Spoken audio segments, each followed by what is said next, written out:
ಚೆನ್ನಾಗಿ ಆಗ್ತದೆ ಅಂತ ನನ್ನ ಕನಸು ಕೂಡ ಕಂಡಿರಲಿಲ್ಲ. ನಮ್ಮ ದಾನಿಗಳಾದ US ನಾಯಕ್ ಮೆಮೋರಿಯಲ್ ಚಾರಿಟೇಬಲ್ನ ವಿಶ್ವಸ್ತಕರಾದ ಸುರೇಶ್ ನಾಯಕ್ ಸರ್ಗೆ ಧನ್ಯವಾದಗಳು ಹೇಳ್ತೀನಿ. ನಮ್ಮ ಹಳೆ ಮನೆ ಪರಿಸ್ಥಿತಿ ತುಂಬ ಸರಿ ಇರಲಿಲ್ಲ ಇತ್ತು. ನೆಲ, ಕಿಟಕಿ, ಬಾಗಿಲು ಯಾವುದೂ ಸರಿ ಇರಲಿಲ್ಲ ಇತ್ತು. ರಾತ್ರಿಯೆಲ್ಲ ಹೆದರಿಕೆ ಆಗ್ತಾ ಇತ್ತು. ಕಿಟಕಿ ಎಲ್ಲ ಸರಿ ಇಲ್ಲದಿದ್ದರೆ ಹಾವೆಲ್ಲ ಬರ್ಬೋದು. ಒಂದು ಸತಿ ಬಂದಿತ್ತು, ಅದು ಹೆದರಿಕೆ ಆಗ್ತಾಯಿತ್ತು. ಮಳೆಗಾಲದಲ್ಲೂ ತುಂಬ ಸಮಸ್ಯೆ ಆಗ್ತಾಯಿತ್ತು. ಮಳೆ ನೀರೆಲ್ಲ ಒಳಗೆ ಬರ್ತಾಯಿತ್ತು. ಇರೋಕ್ಕೆ ಓದೋಕ್ಕೆ ತುಂಬ ಕಷ್ಟ ಆಗ್ತಾಯಿತ್ತು. ಒಮ್ಮೆ ನಮ್ಮ ಹೈಸ್ಕೂಲಿನ ಸರು ನಮಗೆ ವಿದ್ಯಾಪೋಷಕ ಸಂಸ್ಥೆ ಬಗ್ಗೆ ಹೇಳಿದರು. ನಾನೀಗ ವಿಜ್ಞಾನ ವಿಭಾಗದಲ್ಲಿ PCMB ಎಂಬ ವಿಭಾಗವನ್ನು ಆರಿಸಿಕೊಂಡಿದ್ದೇನೆ. ಮುಂದೆ ಇಂಜಿನಿಯರ್ ಆಗಬೇಕಂತ ಗೋಲಿದೆ.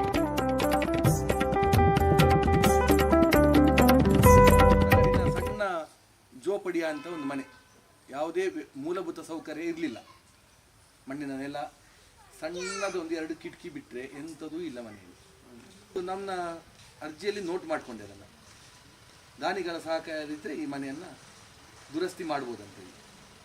ಹೋಗುವಾಗ ಹುಡುಗಿ ಹೇಳಿದ್ರು, ಸರ್ ನನಗೆ ವಿದ್ಯೆಗೊಂದು ಹೆಲ್ಪ್ ಮಾಡಿ ಅಂತ ಹೇಳಿ ಕೂಗಿದ್ಲು. ಈಗಲೂ ನೆನಪಾಗ್ತದೆ. ದೈನ್ಯತೆಯಿಂದ, ಅದು ಅಷ್ಟು ಅವಳ ಮುಖದಲ್ಲಿ ಒಂದು ದೈನ್ಯತಾ ಭಾವ ಇತ್ತು.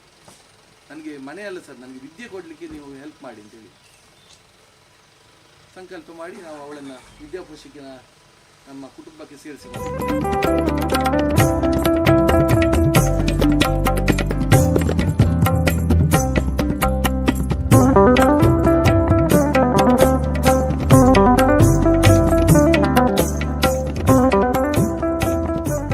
ಅದು ಯಾರಿಗೆ ಕೊಡಬೇಕು?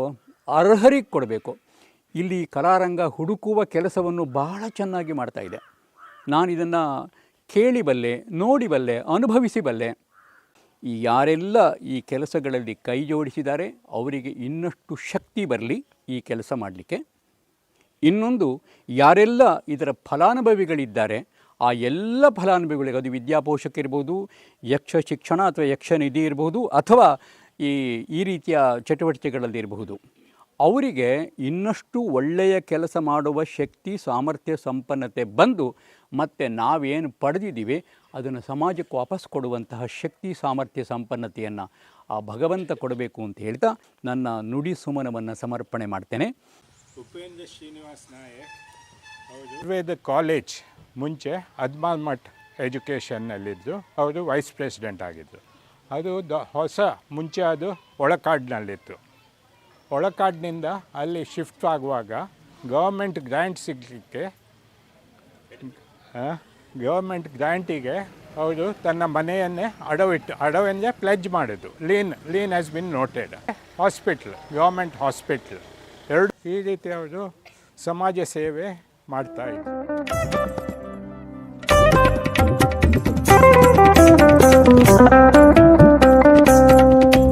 ರಂಗಕ್ಕೆ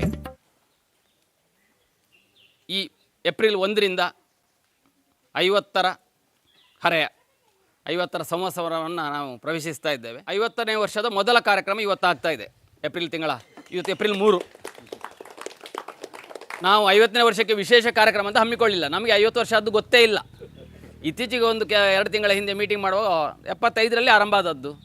ಆ ಲೆಕ್ಕದಲ್ಲಿ 2024-25 ನಮ್ಮದು 50ನೇ ವರ್ಷ ಅಂತ ನಮಗೆ ಯೋಚನೆ ಬಂತು. ನಮಗೆ ಗೊತ್ತಿಲ್ಲದ 50ನೇ ವರ್ಷಕ್ಕೆ ಒಂದಷ್ಟು ದೊಡ್ಡ ಕಾರ್ಯಕ್ರಮಗಳು ತಾನಾಗಿ ಒದಗಿ ಬಂತು. ಇದೇ ತಿಂಗಳ 21ನೇ ತಾರೀಕು ಇನ್ಫೋಸಿಸ್ ಫೌಂಡೇಶನ್ ನಮಗೊಂದು 15.8 ಕೋಟಿ ಮೊತ್ತದ ಒಂದು ಭವ್ಯ ಸೌಧವನ್ನು ನಮ್ಮ ಸಂಸ್ಥೆಯ ಕೆಲಸ ಕಾರ್ಯ ನೋಡಿ ಒಂದು ರೀತಿಯಲ್ಲಿ ದೊಡ್ಡ ಪ್ರಶಸ್ತಿಯೋ ಉಡುಗೊರೆಯೋ ಹೇಳಿ ಕೊಟ್ಟಿದೆ. ಇದು ನಮ್ಮ ಸಂಸ್ಥೆಗೆಲ್ಲ, ಇಡೀ ಉಡುಪಿಗೆ ಅಥವಾ ಕರಾವಳಿಗೆ ಕೊಟ್ಟಂಥ ದೊಡ್ಡ ಗಿಫ್ಟ್ ಇದು. ಸೊ ಅದು ಒಂದು ಉದ್ಘಾಟನೆ ಆದರೆ ಸಾಕು. 50ನೇ ವರ್ಷಕ್ಕೆ ಬಹುಶಃ ಇದಕ್ಕಿಂತ ದೊಡ್ಡ ಅಂತ ಯೋಚನೆ ಮಾಡಿದ್ದೇವೆ. ಮನೆಗಳ ನಿರ್ಮಾಣವೂ ಹಾಗೆ 50 ಆಯಿತು. ಇದು 50ನೇ ಒಂದು ಇವತ್ತು ಕೂಡಿ ಬಂದದ್ದು. ನಾವು ಅದು ಕೂಡ ಲೆಕ್ಕ ಮಾಡಿದ್ದಲ್ಲ, ತಾನಾಗಿ ಆದದ್ದು ಅದು. ಇವತ್ತು ಈ ಮನೆ ನಮ್ಮ U S Nayak charitable memorial charitable ಟ್ರಸ್ಟ್ನವರ ಪ್ರಾಯೋಜಕತ್ವದಲ್ಲಿ ಆಗುತ್ತಾ ಎರಡನೇ ಮನೆ.